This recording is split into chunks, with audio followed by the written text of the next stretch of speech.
Hi, Cornell. How are you? Very well. I'm so glad you had time to join me today. Yes. It's so good to hear your voice. Welcome to the Build on Beauty podcast, where beauty is born skin deep. Now, here's your host, author, speaker, entrepreneur, Cornell Jermaine.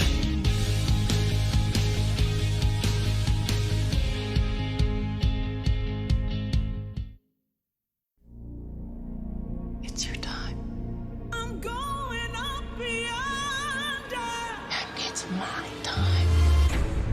We're just 7 days away from the start of construction on H&H's magnificent cathedral and world headquarters. You invited us to be free from that tyrannical family that was running this church into the ground. What are we gonna do, Bishop? We've got to take our church back. Sunday's coming. It's the last day in this building, but the first day for us. I am finally AP of an H&H church. When do you want to get married? I am waiting for a sign. I need one. Who is he? You know this revised will is no proof of anything. You're getting a divorce. Just say it. If he wants to play rough, Game on. There he is. Well, if you knew what I'd been through, you wouldn't show up unannounced. If I don't marry you, I don't give you a job. Did you call Dale James the night he died and tell him to come to the church? Tara James. Tara James. Rochelle's sister. the house is in play. We have no idea what Bob Whitmore is hiding. What did you do to me? Better be careful, Grace. No one likes a squeaky wheel. These Greenleafs? Like a bad penny. Just can't get rid of them. If you wanna know, It's over, I see that now. where I'm going, Seed has been buried, where I'm but the new plant is ready to grow. soon, We need to start a brand new church. going up beyond, Jacob. Tasha, I need to find Basie. Grace. going up beyond. So you think you're gonna hold this church together without a Greenleaf? I'm the key. Be with my love. Let's not dwell on the past. Not when we have so much to celebrate. Show me forgiveness where there can be none. Going up beyond. Redemption when it's far too late. I want to move forward into the future.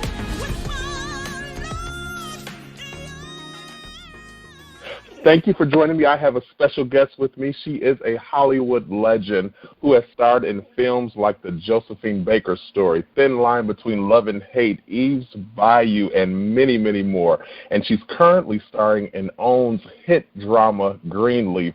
Please help me welcome the incomparable, legendary Miss Lynn Whitfield. Miss Lynn, how you doing? I am doing fine. How are you doing? Excellent, excellent. Are you staying safe in this pandemic and all that's going on? Oh, my God. I am staying prayerfully I'm staying safe, but I'm definitely staying in. I understand. Before we get into all the great things happening with Season 5 of Greenleaf, we've got to talk a little bit about what's going on in our community as it pertains to social injustice and racism in America. What are your thoughts on all that's going on in our country today? Well, I feel like a whole Band-Aid once again is being ripped off of a systemic problem of racism, which is, for me, a feeling of superiority and a feeling of being threatened by our people. I do not, as a black woman who loves being black, understand it, but it's being ripped off once again. It just is devastating that so many black people are being killed, that 4 to 5, I don't know the count right now, black men have been found lynched in Texas, 2 in California, and, supposedly the first one was supposed to be suicidal. So on the flip side of the despair, however, is seeing everything that's going on in the streets. The true protests in the real sense of the word. People coming together without even, very important community leaders coming together out of disdain and outrage and a need for change, to really have the world finally accept that Black Lives Matter. So it's hard to figure out where we go from here. We know we vote. We know the legislation has to be changed, and the weak legislation that our president just came out with today. But I guess I know it's just a time where each and every one of us have to figure out where we fit on this battleground. It's so interesting. You have a home in Georgia, and Georgia is one of the states that has been really, they have put their foot down when it comes to no justice, no peace. And they, in some regards, people are saying, why are they tearing up their own city? But on another hand, you understand the despair. You understand the just the hopelessness and the just exhaustion, because we're tired as a people. It's exhaustion. It's anger. It's outrage. It's such disappointment in a country that is ours. And on top of that, the majority of what I see peaceful protests. I see people standing in the way that Dr. King asked them to stand. And there are, many anarchists around who are also coming in, doing what they do. It is not the easiest thing to burn a building down. So I think that attention has to be paid to all of that. Even on the what happened at Wendy's and Mr. Brooks' life being taken on Friday night, my daughter and I were watching. There was one person, from those overhead cameras who ran up and threw something into the window, which appeared to be the drive-through window.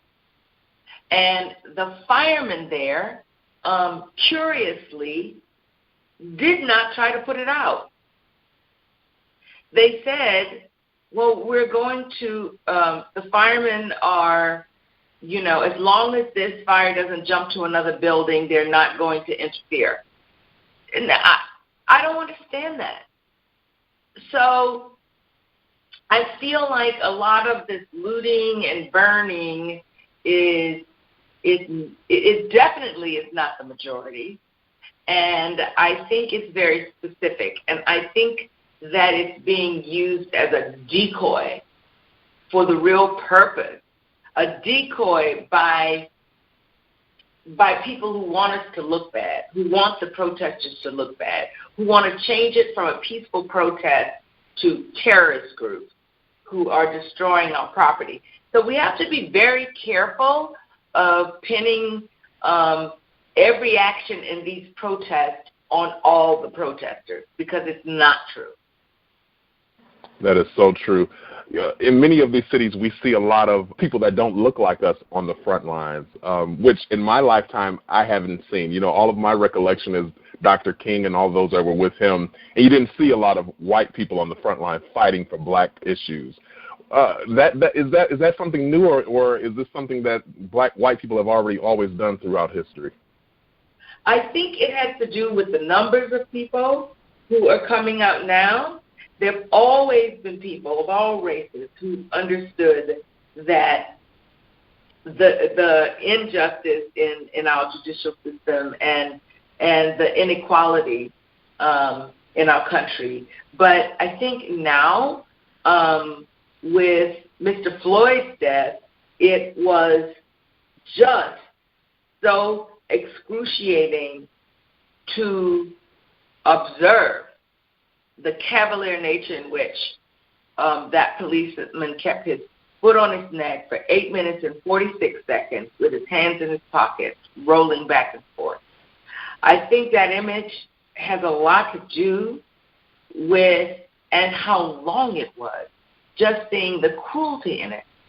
And now for black men to be being lynched from Texas to California, it's so painful. And so I think that now, millennials and Generation Xers and all of that, they really see the injustice. They're not attached to the same kinds of persuasion and programming that some people have been in the past. So it's really encouraging to see people marching in Sao Paulo, in London, in Brazil, in Berlin, and in all the 50 states of these United States. And so the people are speaking, and the unfairness is real. The injustice is real. And I think that people of all races are just tired of this suffering and this inequality. And I'm so grateful to everyone who sees the truth and stands for fairness, you know? Absolutely. Well, we have to shift a little bit and talk about Greenleaf Season 5, which super fans are really excited about. I have to ask, in production, when this pandemic hit, where were you guys at in the production of Greenleaf? Oh, no, we were done. We've been done with the 5th season for a while. So it was all in the can. We didn't have to stop production or maneuver or mask it for the last bit of filming or anything. So we're all safe there. So where did this whole idea of we're going to stop it here and no more seasons after this? This is the final season of Greenleaf as we know it. And they're talking about now a spinoff to continue the story, but it'll be a different story. As a watcher, it doesn't seem like they've gotten all they could out of this story. It's just getting juicy. It's getting really good now. It's the choice of the network and the creators and Oprah, and they felt like this story, and you haven't seen the 5th season yet, has had a completion for where we are at this moment. That was their feeling, and it is, we'll see what the fans think and whether or not they're satisfied and fulfilled at the end of this 5th season. But the idea that they will do a spinoff on Greenleaf and that the world of these people will continue, some of the characters will continue. We don't know anything yet. What happens between the talent when stuff like this happens? Because I can only imagine when you go into a project and it lasts 5 years that you become attached to the people that you're working with. So is it sad to now say, oh, we have to move on, or what's the emotion between the talent typically? Well, when we finished shooting, it was sad, and when we finished shooting the 5th season, there was sadness. And now on all these Zoom calls, because we're doing all of our press from home, we're just so happy to chit-chat and so happy to see my TV husband on Zoom. We're all sheltering in place and trying to be safe. So you just feel a tremendous amount of affection and respect that we have for each other,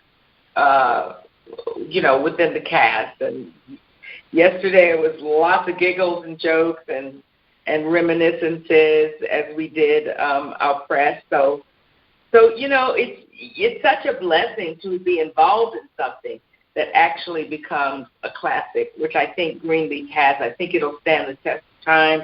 I think people will be streaming it 10, 20 years from now.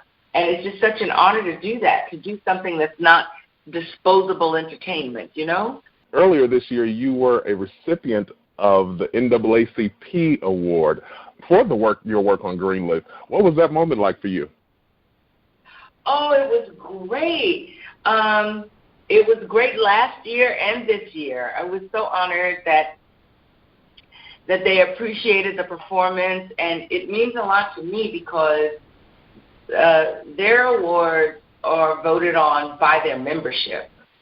It's not an industry vote or anything like that. So I call the Image Awards our People's Choice Awards. And for me to be the People's Choice for Best Supporting Actress in a Dramatic Series was a great, great honor.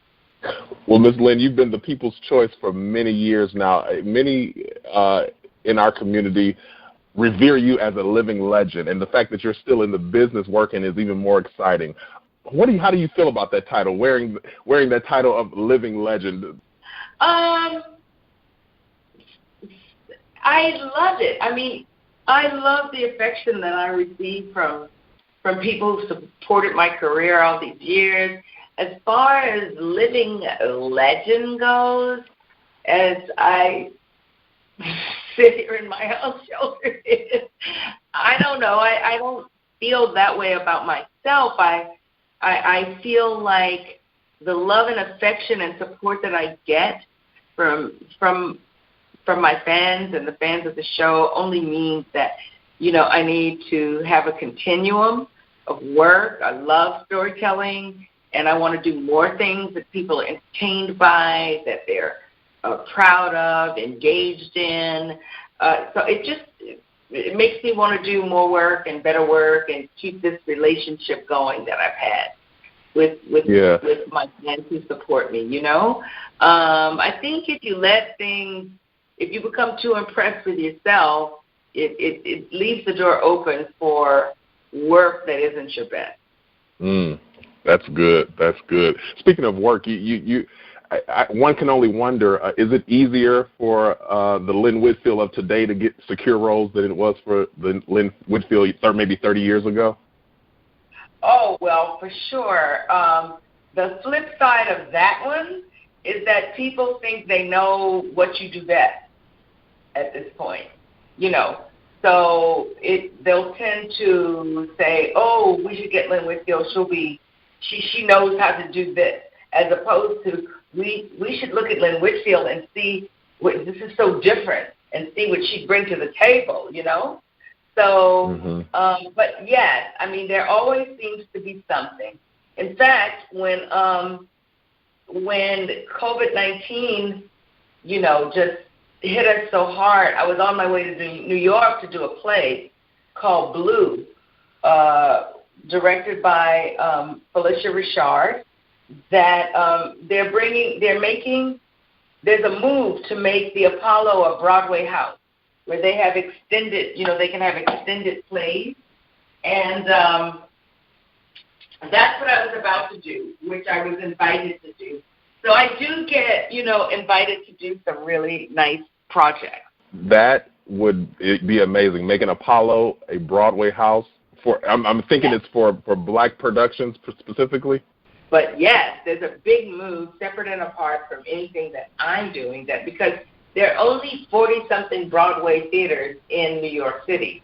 So you have all these producers vying for theater space. And oftentimes, with not as extensive as budgets as some other producers may have. So, yeah, there is, with that limited real estate, why not?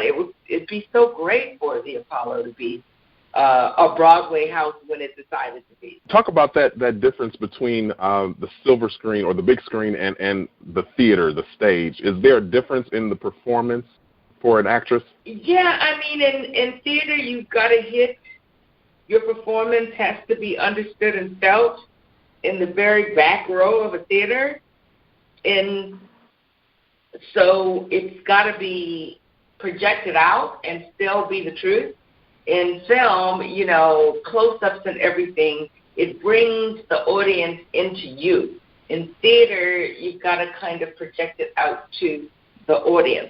But in each of those styles of acting, the most important thing is that you bring truth to it, a sense of intimacy, and that people are entertained by it. So the truth is the truth, whether it's on stage or, in a close-up. So for me, it's still always finding that real, what do you call it, like what holds the character up, the steel of the truth that runs through the character for the extent of a performance. And it's not that different, really. The thing about it, once you get it in the can in the film and television, you're done. But it calls for more participation for the artist, because you got to be at that theater every night. Yeah. Recently, you were featured with some other amazing black female actresses in Hollywood, and I believe it was a feature with T Magazine, which is of the New York Times. What was that experience like? Oh, it was great. Well, you can imagine all these women trying to get ready and get, for a photo. So it was very busy, and to get everybody scheduled together. But it was such an amazing honor to be there with Mary J. and Taraji, Angela, Hallie, Kimberly, Elise. It was a wonderful day. I felt very honored to be in such good company. You made a very poignant statement during that taping, and you said, as it pertains to black women in Hollywood, we're not monolithic. Expound on that and explain why that is important for us to understand. Because as we come in so many shapes, sizes, colors, shades, we're just human beings, and we're as specific as our fingerprints. It's the reason that people take fingerprints when you're born. We're just individuals, and it's not just, you can't just lump it all like black actresses or all black women or all black actresses or all black stories. We're very diverse within our race, and very interesting, very specific people. We're just not monolithic. If anything, we bring all the spice and diversity that's needed to make the world go round, to make it a better place, to make it more fun, Well, Greenleaf Season 5, I got a chance to view the screener for Season 5. It is, I'm telling you, it gets messier and messier, and we love it. What are your thoughts regarding the final season? Oh, my God. I think it is so dynamic and entertaining and engaging. I am so excited to share this final season with all of our Greenleafers out there, because I think it's pretty breathtaking to see all of these characters not complete their character arc, but where they end up, how they step into their purpose, who steps into their purpose, the resolution of so many things that have been going on, the growth, the victories, the losses, the failures, the love within this family.